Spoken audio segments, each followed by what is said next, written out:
What do you want? Steve here. And Larson. I need your advice. I need your help with something. I went down to the swap meet in Denio's in Roseville, and because it's a work day. Yeah. And I got myself a good deal on something. I need to get your opinion on. It's called the Nintendo Entertainment System. Oh, you got an OG NES, huh? That's pretty dope. OG. This looks awfully technologically advanced to be OG. I got it. The good thing is I only paid $600 for it. Whoa, it's hold on. Entertainment system. You know you can go on eBay and get one of those for like $30-40 at most. I'm sorry, did you say $30 or $40? Yeah, at most.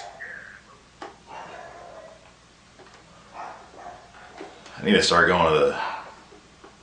doing research on these things before I go to the ATM. Yeah, you do, idiot. Number 10. Atari 2600. The system that ignited the home console era dropped in 1977 and sold over 30 million units until it was discontinued in 1992. Everything about home console gaming today was built on the 2600, and to this day there's a gaming subculture of homemade 2600 games that are released every year. I never personally had one, Larson, because baby Steve here was rocking the Commodore 64 at the time, but I will always remember the 2600 for giving us one of our very first 10 for the win recurring jokes. Custer's Revenge. Historically accurate sexual assault in 8-bit form for the win. Number 9. Super Nintendo / Sega Genesis. These two systems are so closely attached at the hip due to the epic console wars of the 1990s. The Genesis hit shelves about 2 years before the Super NES and typically held a pretty fair lead in the market until late 1994 when Donkey Kong Country dropped. Then all bets were off. By the time both consoles had aged a bit, the Super NES was winning the war and ended up selling about 10 million more units than the Genesis. Given that they combined to sell around 90 million units, I'd say there were no real losers. Actually, I was, Larson, because I had neither system. By the time both these came out, I was rocking the Commodore 64 still. Number 8. Nintendo Wii. Admit it.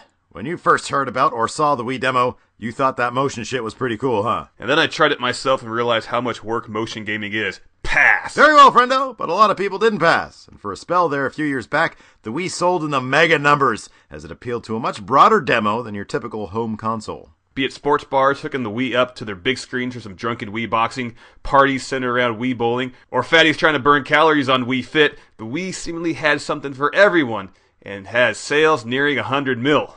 With the HD Wii U coming up soon, along with the Nintendo Network Online thingy, the sky is the limit for stuff. Number 7. PlayStation 3!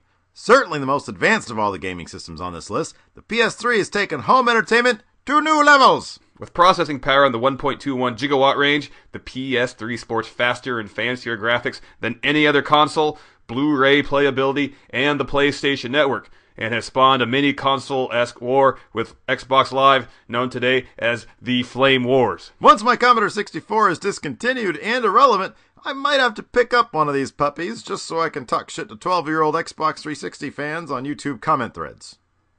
Yeah, you should probably get on that. Number 6. Xbox! Microsoft's foray into home console gaming started with the Xbox. The Xbox was created in response to a growing trend at the time of PlayStation 2 game developers straying from Microsoft Windows. This overreaction led to a 2001 release after Microsoft had acquired Bungie and a little game known as Halo Combat Evolved as its launch title. Little game? I know that game.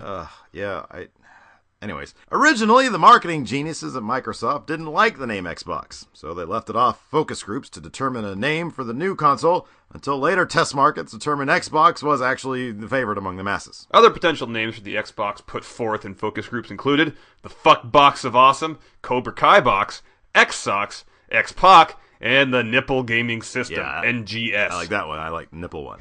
Number 5.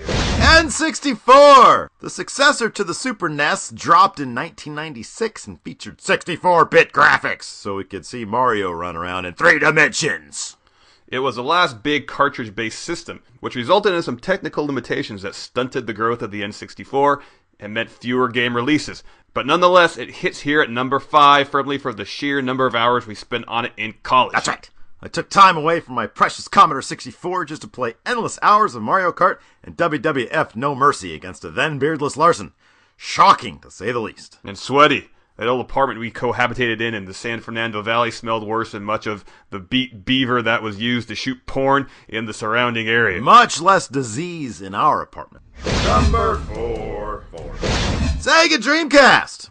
The Sega Dreamcast both mark the end of the console road for Sega and the beginning of a huge new market in console gaming. Although the Dreamcast was considered a financial flop, thanks to console market saturation from the likes of the PS2, the GameCube, and the aforementioned Xbox, the Dreamcast was considered by many to be ahead of its time. It included a built-in modem and internet support for old-timey online play, which foreshadowed the massive online gaming market of the here and now. Unfortunately, the Dreamcast is always going to be known as somewhat of an Orson Welles in gaming history, ahead of its time, with its brilliance discovered far too late, and fat on fish sticks. Sega fish sticks coming soon to an Albertsons near you.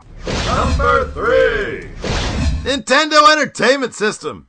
If the Atari 2600 gave birth to home console gaming, then the NES killed that baby, recreated it using cyborg body parts, gave it tank treads and an AK-47 and the White House nuclear launch codes. In short, it took gaming to a whole nother level. The Nintendo console single-handedly rescued the nascent gaming industry from the big crash of the early 80s, and rode on the back of Mario, and to a much lesser extent, some ducks, to the big money entertainment industry we all know today. More importantly, perhaps, is the business model established by the NES, whereby third-party developers were authorized to create and distribute software for the console, a model which still exists today. For the sake of perspective, the video game industry was on life support in 1985, with many as having dismissed games as a fad. 5 years later, thanks to the NES, video gaming was a multi-billion-dollar industry.